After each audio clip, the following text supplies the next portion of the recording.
desde el punto de vista de seguridad del paciente. Para esto, contamos en esta oportunidad con el doctor Carlos Castillo Rojo, que nos va a apoyar con su experiencia en gestión y en seguridad del paciente, como moderador y para también resolvernos algunas preguntas. Él es especialista en endocrinología, es diplomado en auditoría médica, ha sido director médico de la Clínica El Golf en el año 2016, gerente clínico en Oncosalud, gerente de gestión de riesgos en AUNA, asesor de gestión en su salud y actualmente es subdirector médico de oftálmica. O sea, está involucrado también en la parte de oftalmología. Entonces, agradeciéndole de antemano al doctor Castillo Rojo, le doy la palabra para que inicie la charla. Buenas noches, Carlos. Bien, gracias, Javier. Buenas noches, doctores. Gracias a la Sociedad de Oftalmología por la invitación para conversar sobre el tema de eventos adversos, que es un tema poco conocido, pero sin embargo cada día en nuestro quehacer hay que tenerlos en cuenta. Sería bueno a lo mejor tener en cuenta algunas definiciones claras o buenas, ¿no? sobre eventos adversos. No sé si me permites, tengo 2 láminas para presentarlas. Sí, déjame para dejar de compartir y tú puedas... ¿Tienes la opción ahí de compartir? Sí. Sí, ¿no? Sí. Ok. Ya, entonces, básicamente, lo que es un evento adverso está en función, pues, al manejo de riesgos, ¿no? Y riesgo, pues, siempre es la posibilidad de que ocurra un evento. Y este evento nos puede llevar o entorpecer, ¿no?, el normal desarrollo, por ejemplo, de un acto médico, ¿no?, o de un procedimiento. Y afecta, pues, por tanto, que tengamos, digamos, éxito en una cirugía. Entonces, como se trata de manejo de riesgos, la seguridad del paciente hay que verla desde ese punto de vista, ¿no? Es el conjunto de... Hay una definición que la traigo ahora, ¿no?, que la dice la OES.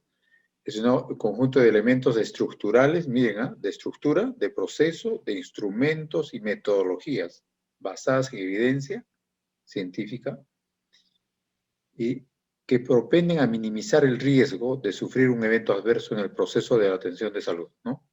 Entonces, ¿de qué se trata? Y cuando nosotros hablamos de seguridad del paciente estamos utilizando todo lo que acabamos de mencionar, ¿para qué? Para minimizar un riesgo. ¿Cuál es el riesgo? El evento adverso. Entonces, este evento adverso, vamos a saber, es importante que durante la charla la sepamos distinguir. A veces no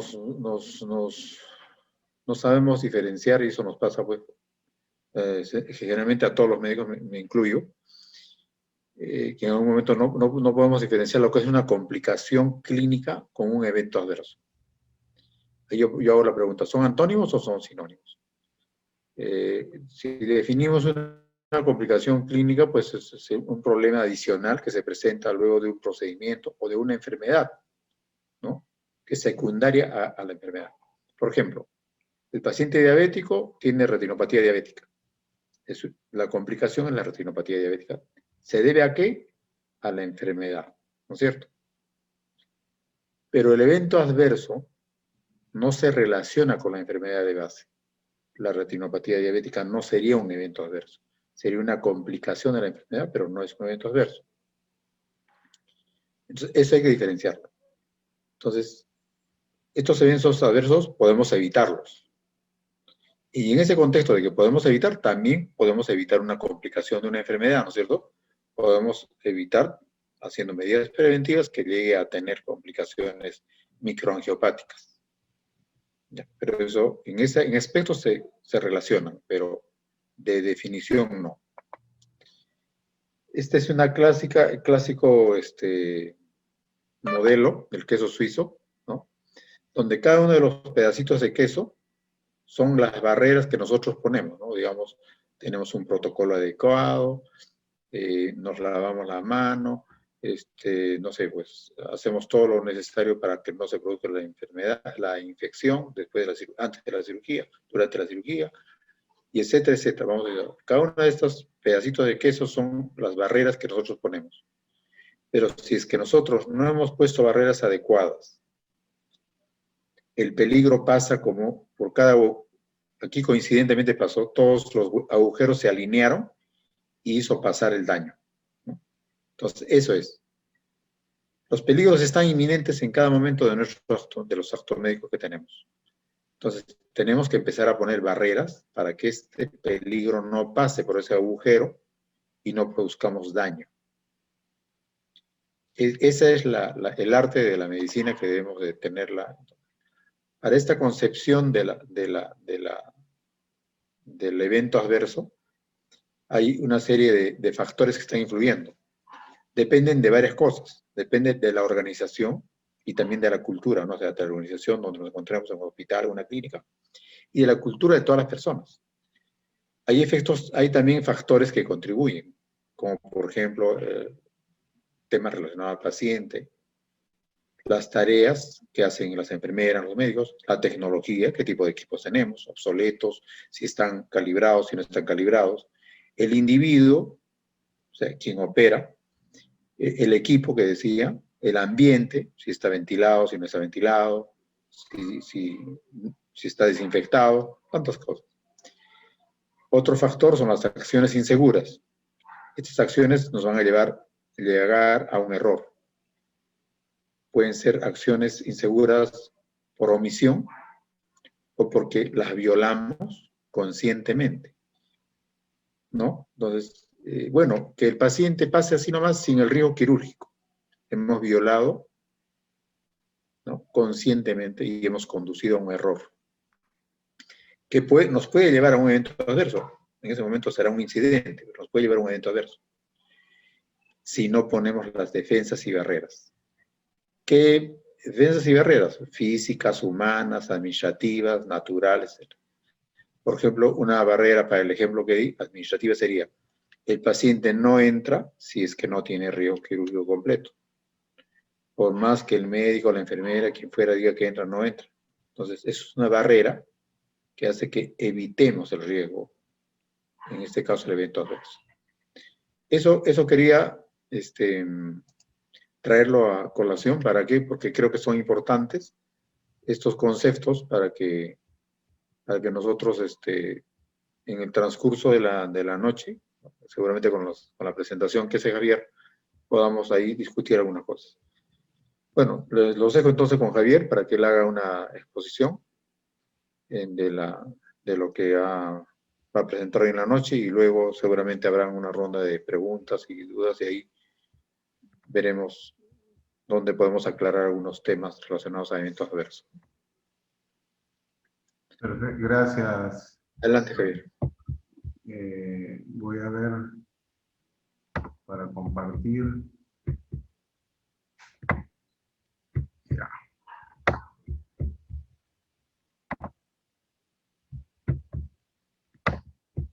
Ahí ven la presentación, ¿no? Sí, sí se ve. Okay.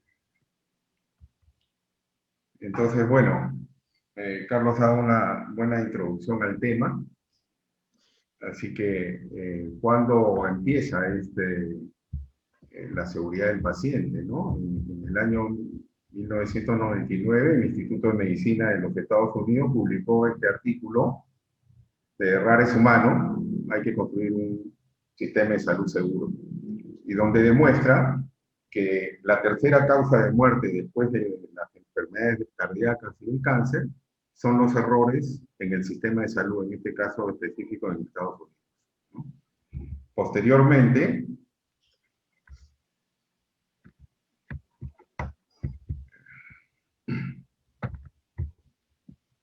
posteriormente, en el año 2009,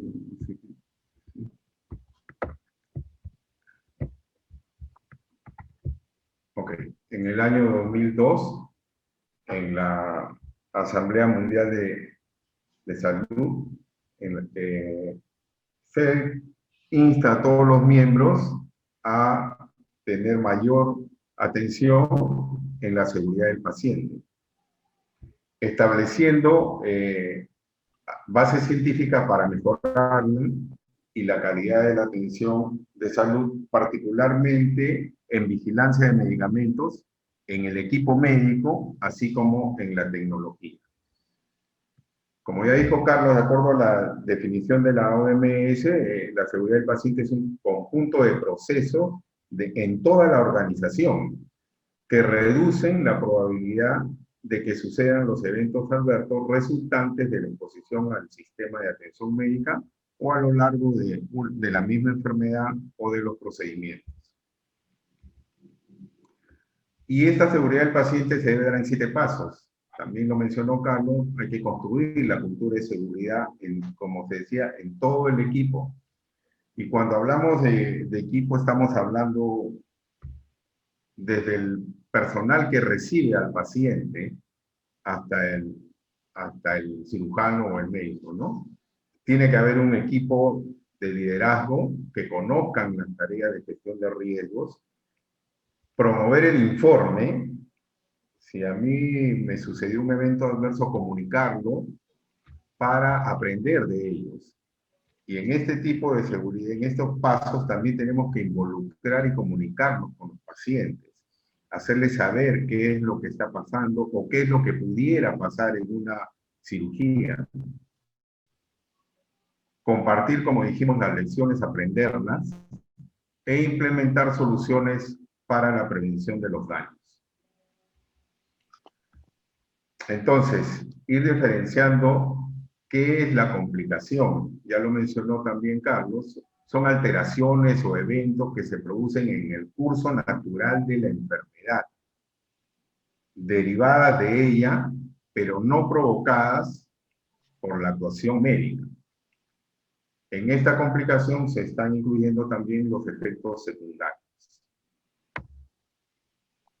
¿Y qué es el efecto secundario? Es la manifestación no buscada que surge como consecuencia de acción fundamental de un medicamento, ¿no?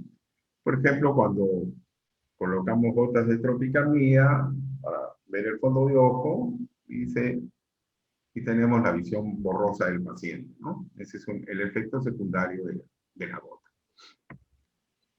Error es la equivocación, que sea por acción u omisión con consecuencias potencialmente negativas para el paciente y que juzgada por un experto las menciona como equivocaciones. El doctor Wu y colaboradores en este trabajo decía que solo los humanos cometemos errores y en los sistemas tienen fallos. Esto es muy importante porque ya se vio también en el modelo de Ruiz, del peso suizo, como en un sistema, más que un error, hay fallas en todo, ¿no? El sistema, son fallas del sistema. El incidente es el suceso imprevisto y no intencional durante la atención de salud que no ha causado daño, pero que es susceptible de provocarlo en otras circunstancias. Es como el ejemplo que dio Carlos Castillo Rojo, en el sentido de que un paciente va a entrar a la sala de operaciones y se observa que no tenía el riesgo quirúrgico. La barrera la pone o la enfermera de sala o el anestesiólogo y no le da pase, ¿no? Ese es un incidente porque no llegó a convertirse en un evento, porque se detuvo a tiempo, se evitó el pase y que pudiera en un evento al día sufrir el evento adverso, que es la lesión o resultado no deseado, no intencional en la salud del paciente, pero directamente asociado con la atención de la salud, con la atención del médico, ¿no? Entonces, Esto, como conversábamos antes de empezar la sesión, muchas veces nosotros como médicos y de repente como oftalmólogos no le hemos tenido mucha importancia, y más esto se ha visto en otras áreas, en otras especialidades como cirugía, ginecología, traumatología, etcétera, pero que ya desde hace algún buen tiempo ya se están haciendo estudios relacionados a oftalmología. Tan es así que en esta revista del 2020, en el Instituto Holguín de Cuba, hacen un análisis de los incidentes y eventos adversos en la cirugía de catarata. Ellos, de 2.192 operaciones de cataratas efectuadas en el Centro Oftalmológico Holguín, evalúan los incidentes y eventos adversos que se produjeron en base a un equipo. Se formó un equipo de investigación que estuvo integrado, entre otros, por un médico especialista en cirugía de catarata, una enfermera experta en temas de seguridad del paciente y gestión del riesgo, así como un médico especialista con experiencia en administración, ¿no? Entre otros colegas que participaron en este grupo. Y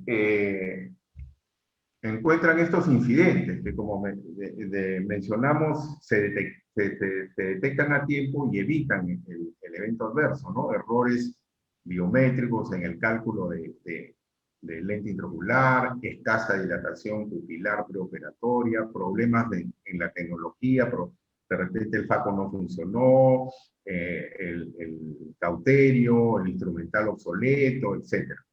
Datos clínicos ilegibles o ausentes, no se detectaba bien el poder del lente intraocular que se había solicitado, un chequeo preanestésico no realizado, consumo de anticoagulantes días previos a cirugía y un tiempo quirúrgico excesivo en la misma, ¿no? No relacionado a una catarata compleja, sino a una catarata en la cual más o menos ya sabemos cuál era el tiempo, cuál es el tiempo, y entonces empezaron a estudiar cuál fue la causa de este tiempo excesivo, ¿no? Y también encuentran los eventos adversos, ¿no? Complicaciones dentro de la cirugía, ¿no? Reintervenciones, ¿no? Hubo reintervenciones, retención de tejidos, restos capsulares, TAS, lío de Raun, infección postoperatoria y descompensación sistémica transoperatoria, ¿no? Entonces, estos fueron los eventos adversos que encontraron. Y estos eventos adversos muchas veces nos pueden traer algunas consecuencias. Y se pueden dar en todas las, no solamente en la cirugía de catarata, sino también en las otras subespecialidades. Ya en el 2009, en los archivos de la Sociedad Española de Oftalmología, los reclamos en oftalmología los catalogaron, fue una serie pequeña de casos, pero creo que no más de 500 casos, si no, mal no recuerdo, pero ahí están las subespecialidades con más reclamos, ¿no? La cirugía de catarata, la cirugía refractiva, oculoplástica. Eso fue en el 2009. En este artículo publicado en marzo de este año, en Ophthalmology, en relación a litigios en oftalmología contra el sistema de salud inglés, encuentran,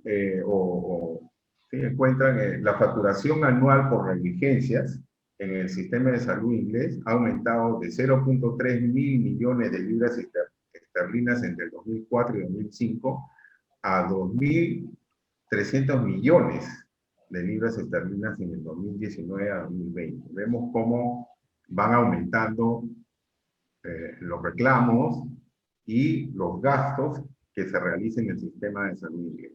De todas, bueno, no de todas, perdón, en el año 2013 a 2018 hubo 1.254 reclamos en oftalmología con un costo aproximado de 193 millones, ocupando el sexto lugar entre todas las especialidades y el séptimo con mayor costo.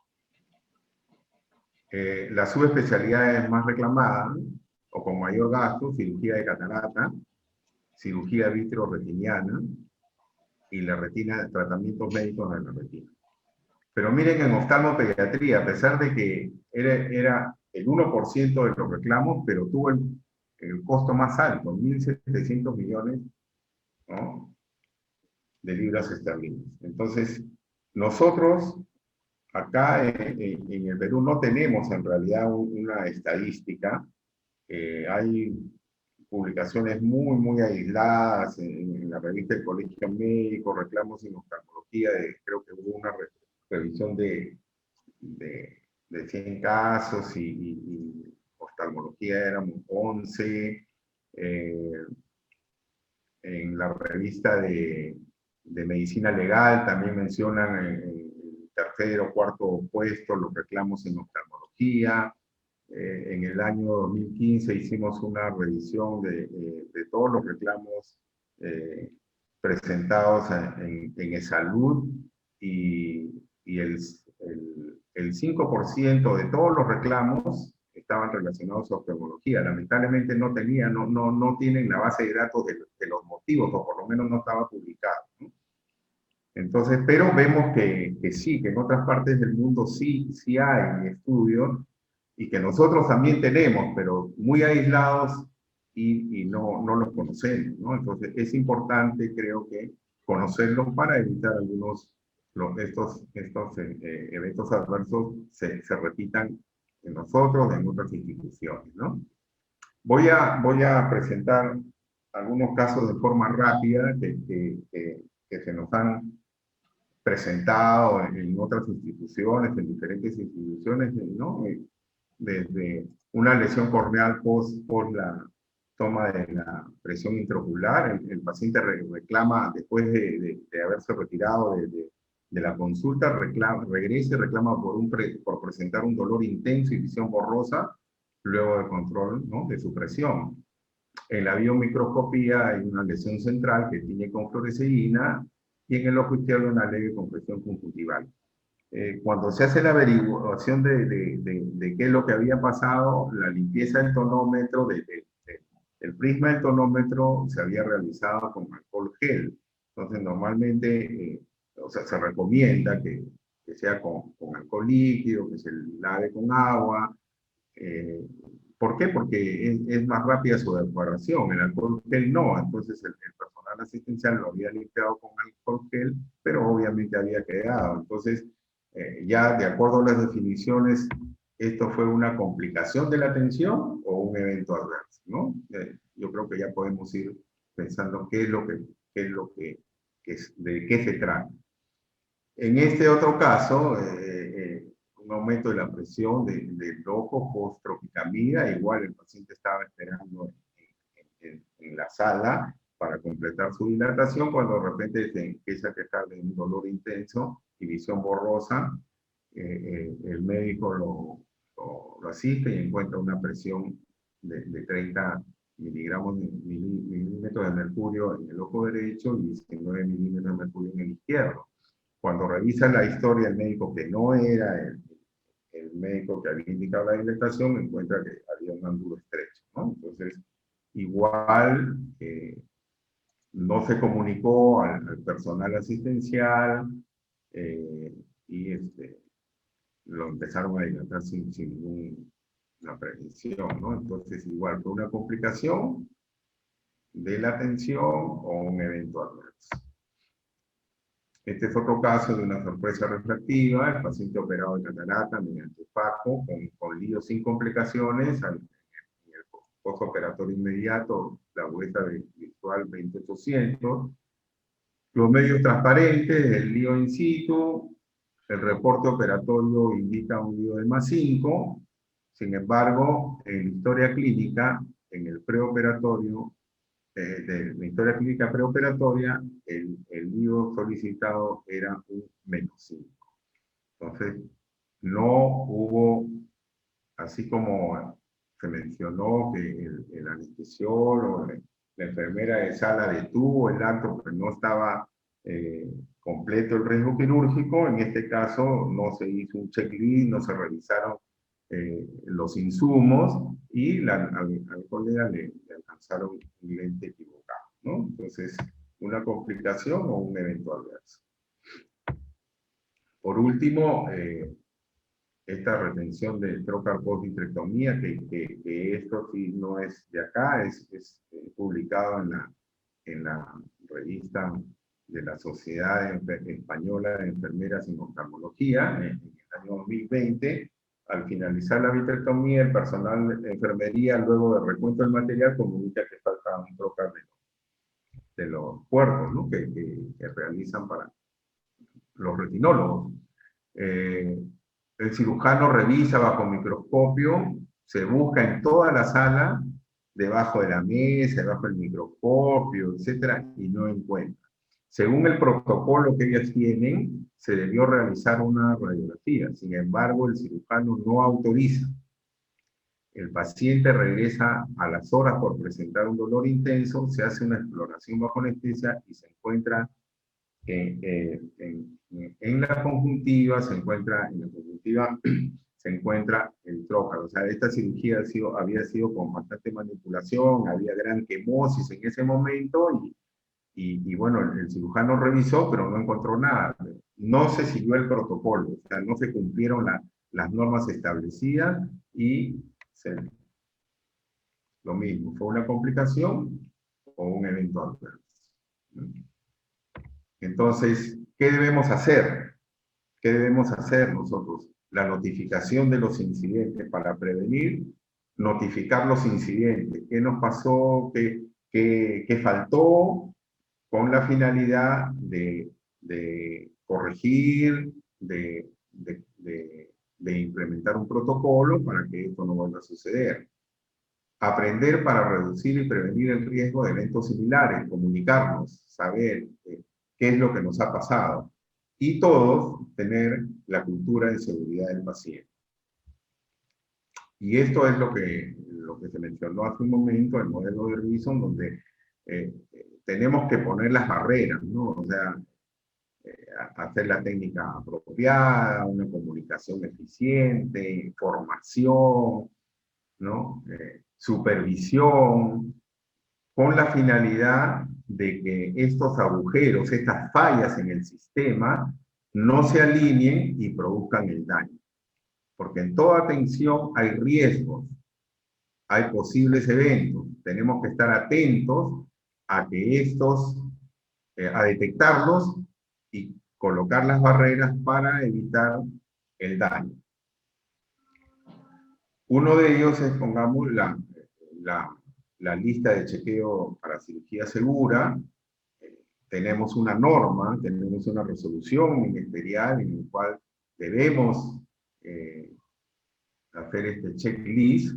Lo podemos adaptar como en esta de la Consejería de Salud de Andalucía, si no me equivoco, donde la han adaptado a la cirugía de oftalmología, la cirugía tanto de catarata, glaucoma, etc. Entonces tenemos este checklist, debemos implementarlos, tenemos que tenerlos en nuestra sala de operaciones, no como un simple documento que llenamos o firmamos, sino que se cumplan todos los pasos en la entrada, en la pausa quirúrgica, en la salida,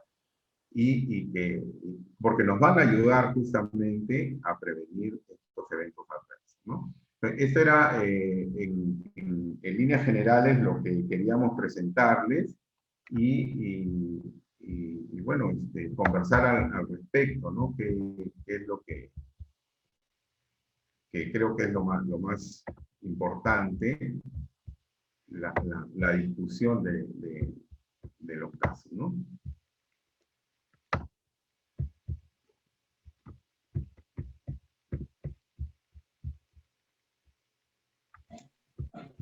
Bueno, la idea es, de acuerdo a las presentaciones que ha hecho Javier, ir viendo, ¿no?, que cuanto en el día a día de la práctica clínica, ir ubicando y dándonos cuenta cuáles son algunos eventos adversos, ¿no? Para justamente poder ubicarlos y prevenirlos. Y la idea, creo que de esta reunión es justamente darnos cuenta como médicos de que nuestra práctica clínica a las finales, si es que vamos a estar ante un evento adverso, ahora pues hay en el mercado mucha regulación, ¿no? En el sector de salud hay mucha regulación respecto a esta parte. Entonces,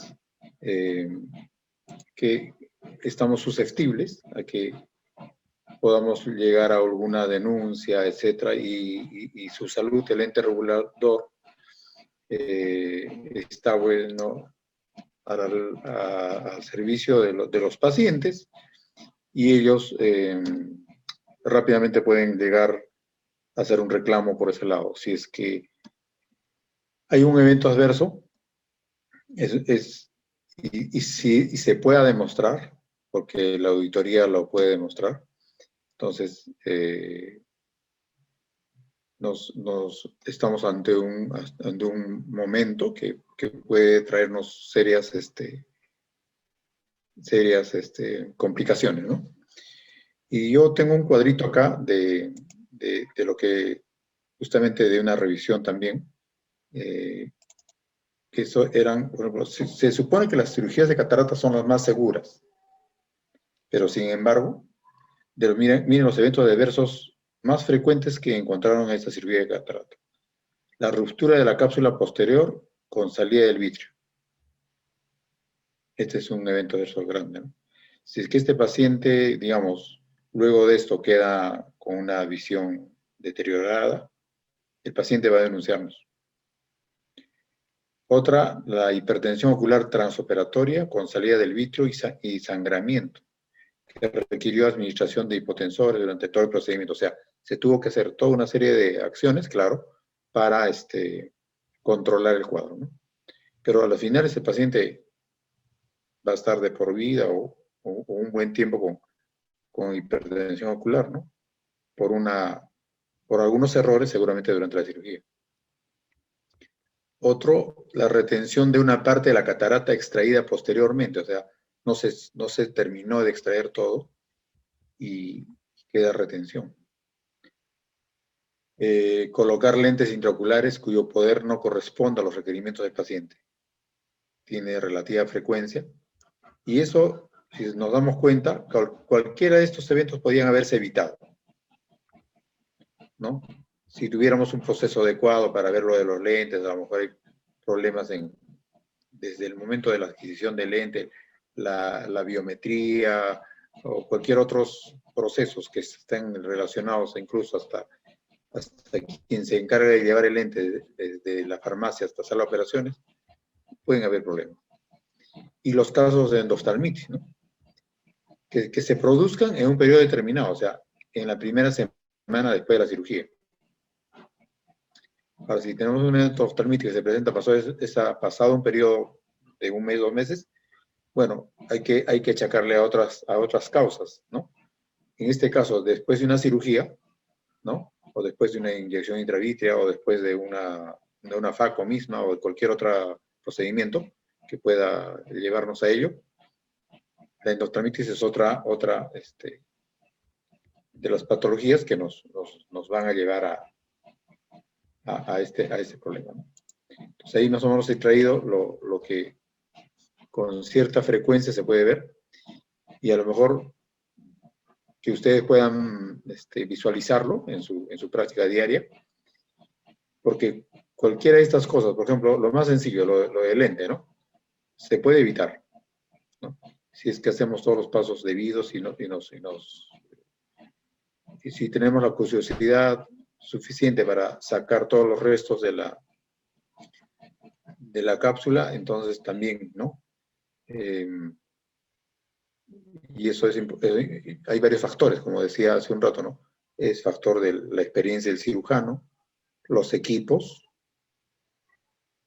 las personas que te ayudan, o sea, hay varios factores que van a intervenir en que este trabajo en equipo en sala de operaciones se logre lo que queremos. No sé si hay algún ejemplo, alguna pregunta a lo mejor que podamos... Hay una pregunta interesante de Víctor Alba en relación a endoftalmitis post-inyección intravítrea. 20 casos, ¿no, Víctor? En el cual sí es un evento adverso, pero más que un evento adverso, lo que llamamos el evento centinela, ¿no? Que son aquellos eventos adversos que nos dan un signo de alarma, ¿no? En el cual algo pasó en una atención, en este caso, en una inyección. No es un evento aislado, sino es un evento que llamamos centinela, o sea, algo nos alarma y debemos de tomar las medidas adecuadas. En este caso, supongo que es el caso que sucedió en salud, pues obviamente hay algo, las medidas de bioseguridad estaban mal implementadas y se llegó a esto, ¿no? Entonces, creo que a eso te refieres, Víctor. Sí, doctor Villalobos, gracias por el pase y felicitaciones por el tema de muy actualidad, no solamente para oftalmología, sino para también otras especialidades. Para solamente explicar mi pregunta, sí, es ya muy conocido por otros oftalmólogos, de 20 casos, de 20 pacientes que sufrieron endoftalmitis en octubre de 2017, ¿no? Y justamente era la pregunta, porque fue realizada por inyección de bevacizumab, Avastin, que según la resolución ministerial, que aquí la pongo, autoriza el uso de bevacizumab, pero en la dosis de concentración de 25 miligramos por mililitro.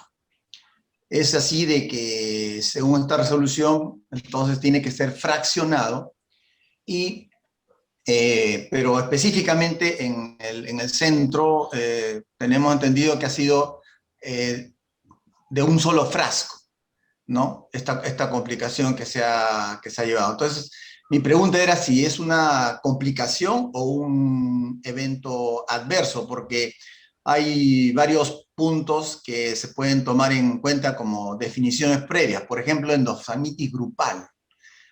Es muy rara la endoftalmitis grupal. Sí tenemos diagnóstico de endoftalmitis como individual, pero la endoftalmitis grupal se diagnostica ya en un grupo de pacientes, ya considerado un grupo de pacientes cuando es una endoftalmitis mayor de 5 pacientes, ¿no?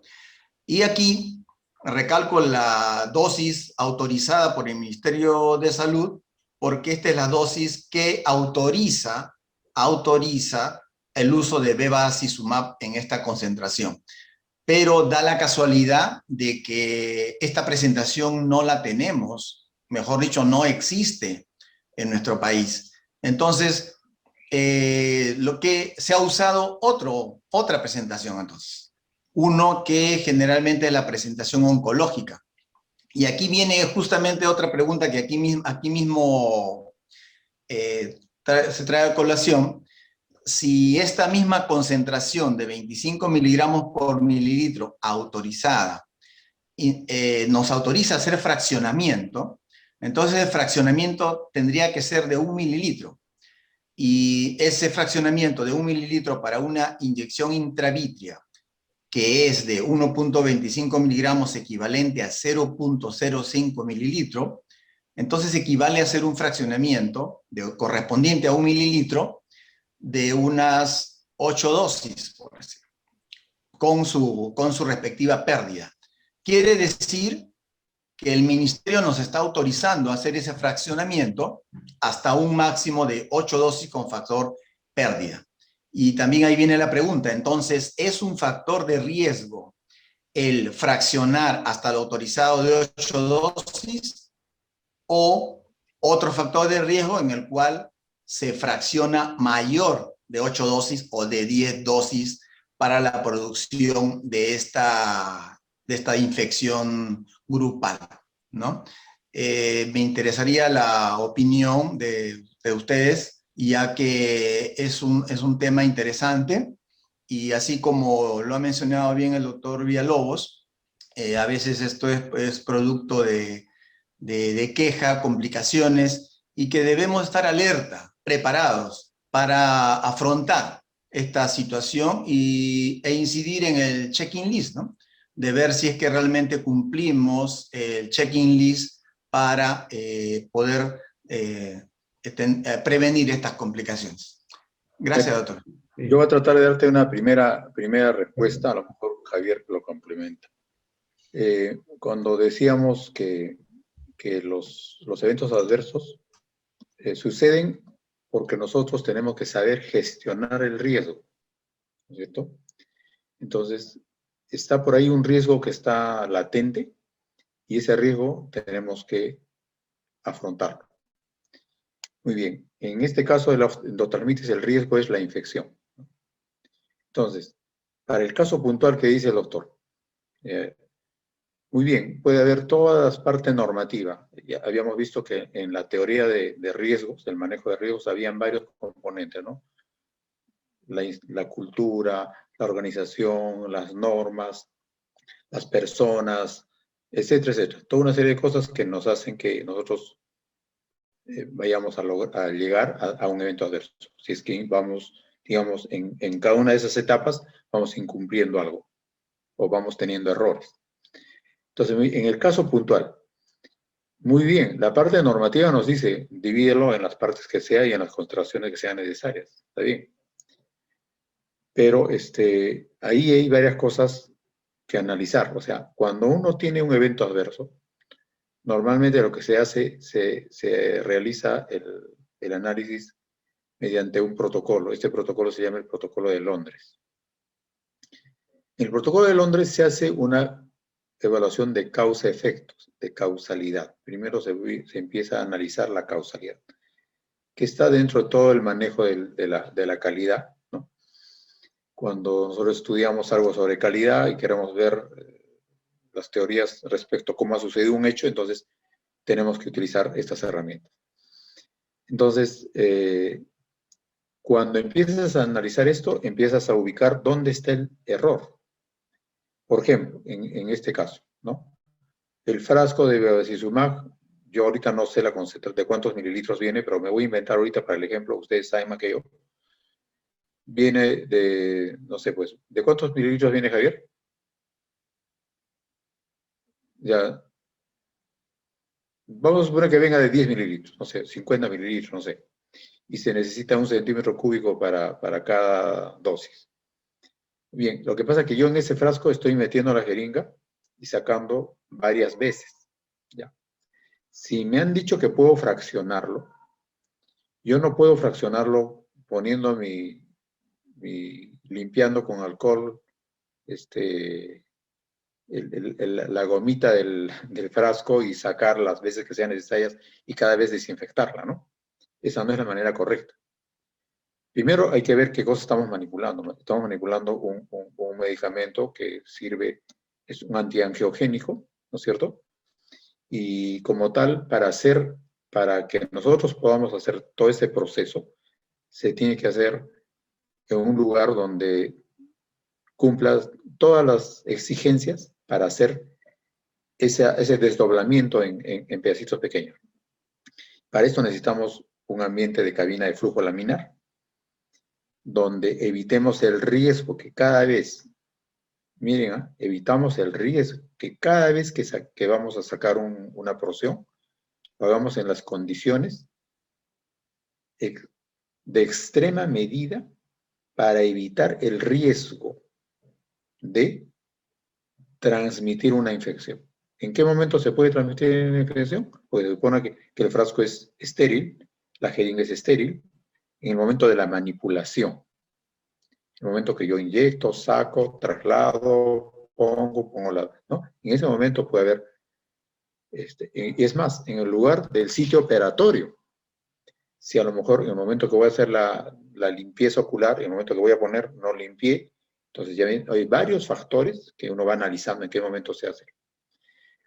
si en el caso que dice el doctor, que ha sucedido en varias, en 5, 6, 7 personas, que probablemente hayan salido de un solo frasco y varias fracciones de este, lo más probable es que el problema haya estado en la manipulación en el momento que se ha ido utilizando sacando estas porciones del frasco grande, ¿no?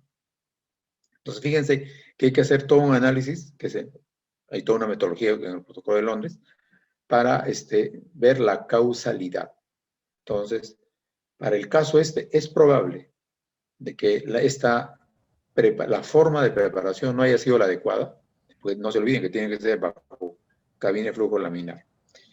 Y seguramente que el mismo producto de Bevacizumab tampoco recomienda en su inserto de que sea usado para uso oftalmológico. ¿No es cierto? Entonces, si nosotros como institución estamos diciendo, yo voy a asumir el riesgo de fraccionarlo, tengo que tomar todas las medidas de prevención para evitar una infección.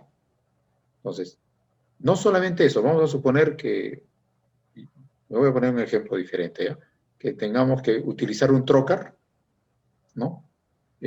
Para hacer, no sé, pues, una punción lumbar, y cada vez la voy a esterilizar, porque vamos a suponer que es de alto costo el trocar, ¿no? Entonces, la institución está asumiendo un riesgo.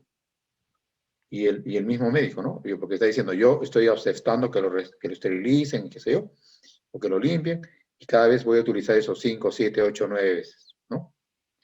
No debería de usarse así, debería botarse y deberíamos poner una por una, ¿no es cierto? El frasco de bevacizumab debería botarse y ponerse uno solo. O tener las condiciones muy adecuadas para las que hace un ratito había mencionado, para que eso suceda. O utilizar otro fármaco donde tenga dosis única y que sí sea de uso oftalmológico, ¿no es cierto? Entonces, hay muchos factores que uno tiene. Entonces, el incidente puede ser, bueno, de que, bueno, pues utilicé el trocar y en la primera no pasó nada, fue un incidente. Cuando hay el efecto adverso que al usar la presión lumbar yo produje una meningitis, ¿no? Se produjo el evento adverso. Igualito, en el ojo se produjo la endoftalmitis. Entonces, más o menos por ahí es la respuesta que yo te podría dar respecto a el manejo. No sé si Javier quieres agregarlo. Y, bueno, en primer lugar, efectivamente fue un evento adverso. Lo segundo es que a raíz de este evento adverso, en Esalud se elaboró una guía de práctica clínica para la inyección intravítrea del bevacizumab, basada en evidencia con reunión de retinólogos, especialistas, etc. Y ahí dicen, cómo debe ser el fraccionamiento, ¿no? O sea, se han tomado ya las medidas para que no vuelva a suceder, ¿no? Cómo debe ser el fraccionamiento, como dijo en lámina en flujo laminar, bajo las estrictas medidas de bioseguridad, y me parece que lo están haciendo por paciente. El paciente Javier Villalobos tiene inyección intravítrea, lo preparan especialmente bajo las condiciones que están y es para este paciente. Eso es importante también saberlo porque, si bien es cierto, no hay una guía, por ejemplo, del Ministerio de Salud, pero ya tenemos la de Salud, que si bien es cierto, rige para Salud, sirve de referencia para nosotros como médicos que trabajamos en entidades privadas. Si sucede algo y tenemos un reclamo, una demanda, una denuncia, etcétera, los jueces o su salud va a tomar como referencia esa guía de práctica clínica aprobada en salud. Entonces debemos de tener presente porque cuando hagamos las inyecciones intravítreas de este medicamento, tenemos que hacer ese fraccionamiento bajo esas medidas. Si no lo tenemos, podemos tener problemas, ¿no? Entonces, definitivamente fue un evento adverso y hay que tomar las medidas.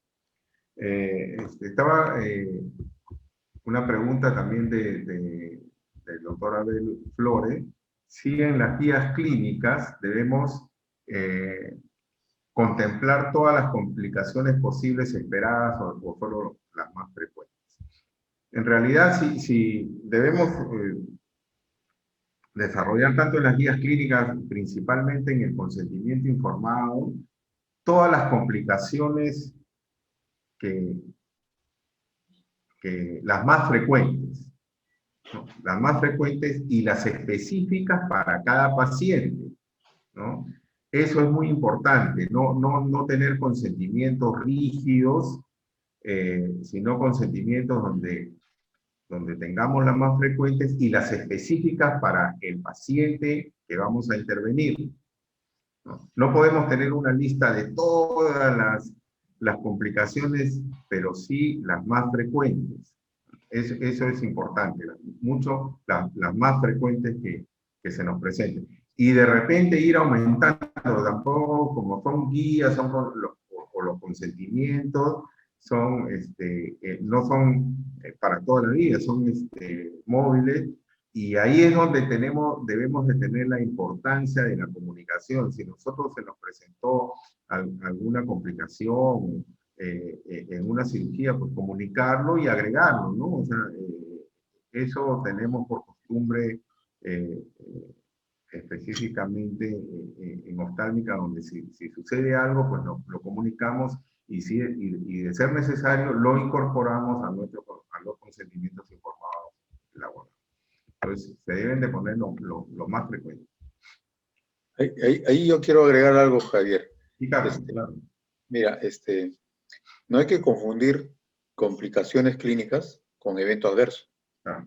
Eso es importante. O sea, en la guía puedes poner las cantidades de complicaciones que sean necesarias en el consentimiento informado también. Eso es una cosa muy diferente. No tiene nada que ver con lo que estamos hablando hoy día. Hoy día estamos hablando de eventos adversos. El evento adverso, la pregunta del doctor Flores fue sobre las complicaciones, ¿no? Claro. No, es que yo quiero diferenciarlo, porque ese tema que hoy día se trata, es bueno diferenciarlo.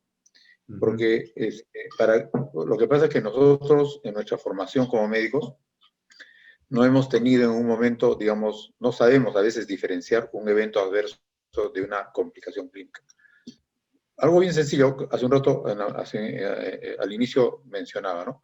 En el desarrollo normal de la diabetes, por más que tú tengas hemoglobinas glicosiladas de 7, hay una población de pacientes que van a desarrollar nefropatía diabética y retinopatía diabética, por más buen control que tengas. Esa es una complicación provocada por la enfermedad. Ahí no hay mucho que hacer. Eso no es un evento adverso, eso es una complicación de la enfermedad. Para que fácilmente nos demos cuenta qué cosa es un evento adverso, nos tenemos que preguntar, ¿lo que he hecho, etcétera, ha producido daño al paciente? Cuando nos respondimos, no ha producido daño al paciente, porque es una complicación. O sea lo que yo haya hecho en la cirugía, en el tratamiento, etcétera, ¿le ha provocado daño al paciente? Entonces, esa debe ser la respuesta que nos debe orientar un poquito para ver. Ahora, como este tema de los eventos adversos son riesgos, sí debe estar puesto en las guías de práctica clínica. Nos deben decir, mira, existe este riesgo de este evento, de que se pueda producir este evento adverso. Existe este otro riesgo, ¿no? ¿Para qué? Para que el médico levante, pare las orejas y diga, oye, sí, pues acá puedo, entonces voy a tener más acuciosidad para evitarme ese evento adverso. Tendré que hacer todo lo necesario, ¿no? Por decir, lavarme bien las manos, realizar la lista de chequeo adecuada, todos los protocolos habidos y por haber, ¿no? Para que todo yo lo haga correctamente. Y si es que aún así ha sucedido, es un evento adverso no evitable. Y si es que vamos a suponer el paciente quedó ciego por ese evento adverso no evitable, ¿no? Bueno, ahí tienes muchos actos de defensa en el sentido de que yo como médico me lavé las manos, tuve el equipo adecuado, estuvo calibrado todo eso de acá, hice esta técnica, utilicé esta otra, etcétera, etcétera, etcétera. Puse todas las barreras para evitarlo. A pesar de que yo puse todas las barreras, traté de evitar al máximo, sucedió. Ese evento adverso fue inevitable. Y ahí no hay mucha vuelta que darle, ¿no? Porque hiciste todo lo necesario para evitar un evento adverso. Que es diferente, que hay eventos adversos que podrían ser la mayoría evitables. Sabes que va a suceder, pero, por decirte, ¿no? El ejemplo anterior fue, por ejemplo, lo del lente. Todos sabemos que nos podemos equivocar de lente cuando colocamos un lente a un paciente, ¿no? Todos sabemos que nos podemos equivocar. Ese es el riesgo. Pero la pregunta es, ¿qué estamos haciendo para no equivocarnos?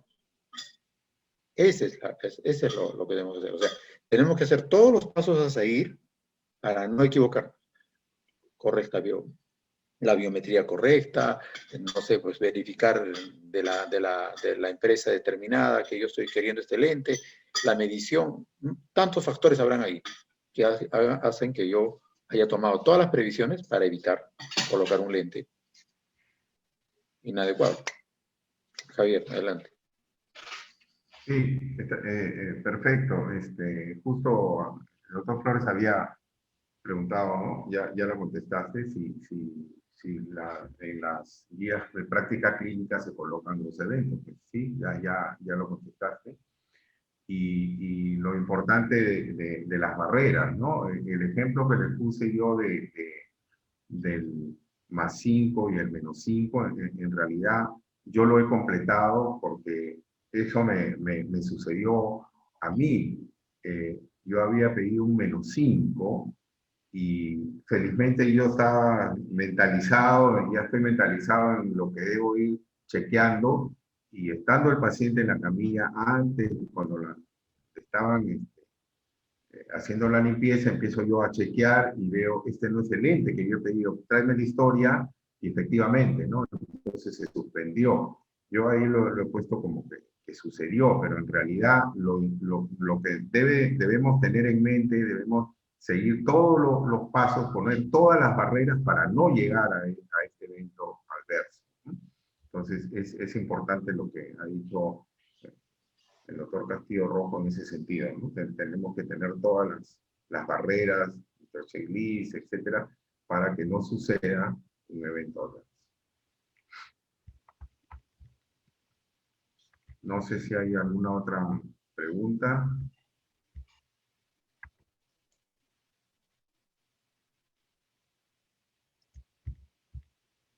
Sí, acá la doctora Rosario nos dice, no, el fraccionamiento en el almenar actualmente lo realiza farmacia y bajo cabina de flujo laminar. Y se mandan a cultivo las jeringas luego de aplicado el medicamento. Es perfecto, o sea, están tomando todas las medidas para que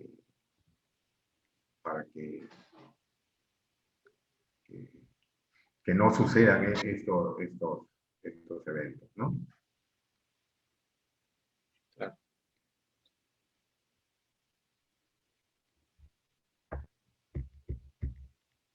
Si no hubiera alguna otra pregunta, también yo les agradezco a todos su presencia. Sí, Víctor. Sí, lo había escrito en chat, ¿no? Eso es puntual simplemente, si el autorizado, lo que nos autoriza el Ministerio de Salud es 25 miligramos por mililitro, la dosis de concentración, y no hay, mi pregunta era si era legal usar el que hay, que es el de 100 miligramos por 4 mililitros, ¿no? En realidad, no, al no haber, nosotros podemos utilizar ese medicamento, pero haciéndole saber claramente al paciente lo que estamos utilizando, qué posibles complicaciones se pueden presentar, tanto sistémicas como oculares. particulares, y si el paciente acepta, pues, porque no tenemos otro medicamento, ¿no? En algunos sitios, pues, es la única opción, hay otras opciones que sabemos, pero que de repente el paciente no económicamente no le va a alcanzar, algunos seguros no lo cubren, etcétera. Entonces, tenemos que, que utilizarlo, ¿no? O sea, pero haciéndole saber al paciente, ¿no? ¿Tú qué opinas, Carlos? Pero ahí sí yo opino lo siguiente, mira, hay varias cosas que tener en cuenta. En primer lugar, eh, el fármaco ya de etiqueta dice que no es para uso oftalmológico, ¿cierto? Ese es un primer concepto. Y entonces nosotros tenemos que también empezar a dilucidar. Ahora, ¿por qué es que se usa este medicamento? Porque hay evidencia de la medicina que dice que tiene igual efectividad que los similares antiangiogénicos, que vienen en una sola dosis, ¿cierto? Tiene igual, la efectividad es la misma, ¿está bien? Entonces, ese es un punto a favor para su uso. Pero el punto en contra es decir, pero sin embargo, el fabricante me dice que no es de uso oftalmológico, ¿no es cierto? Entonces, esos puntos son importantes a tenerlos en cuenta cuando tú vayas a definir, a usar. Porque eso, ¿por qué se usa? Básicamente por el tema de costo. Aquí se define esto, el Seguro Social definió esto por un tema de costos, nada más.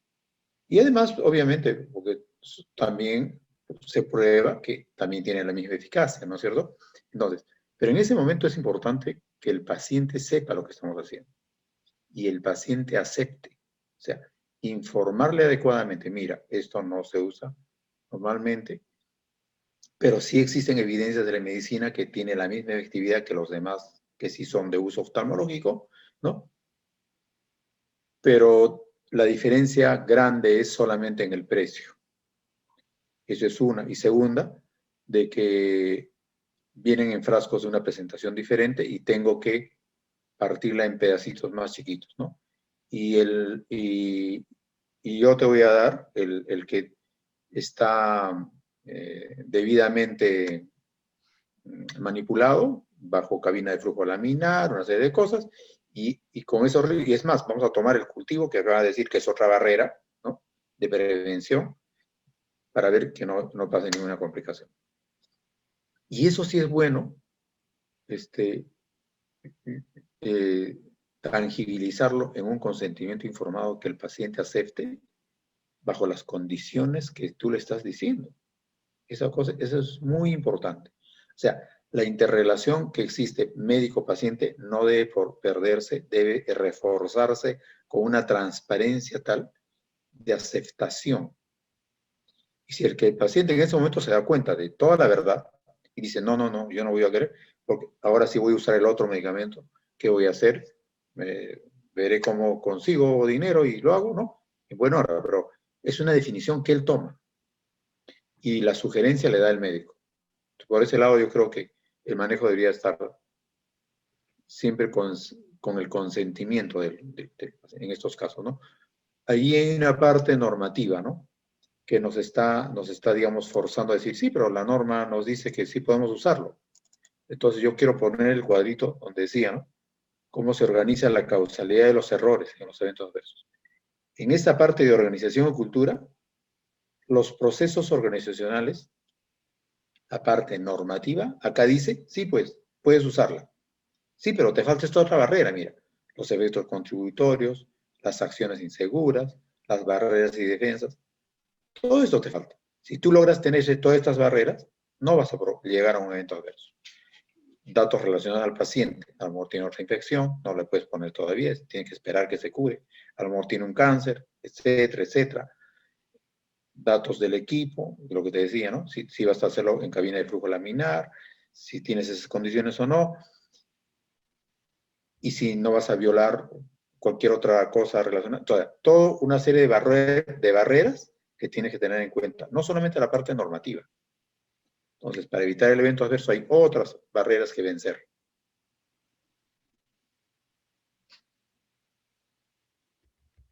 Muy bien. Bueno, Muchas gracias a todos ustedes, especialmente al doctor Carlos Castillo Rojo por el apoyo que nos ha brindado en toda esta charla. Ha sido creo que muy buena para todos nosotros, hemos aprendido bastante y tenemos que vivir con esto, ¿no? O sea, tenemos que vivir, saber que no solamente tenemos complicaciones, sino también eventos adversos, y que estos eventos adversos, si no les ponemos las barreras adecuadas, pues nos pueden llevar a no solamente gasto de dinero, tiempo, tensión, sino reclamos, etcétera, ¿no? Entonces, hay que seguir capacitándonos en esto y estar atentos a todo. Y comunicándonos cualquier evento, cualquier que nos pueda suceder para aprender de ellos y evitar que nos vuelva a suceder y que nos suceda a los demás. Muchas gracias y nos Gracias, vemos amigo. en la charla segundo miércoles de mayo. Que tengan buenas noches y a seguir cuidándonos. Gracias, Santiago. Bien, También. doctores. Buenas noches. Gracias. Chao, Víctor, cuídense. Gracias.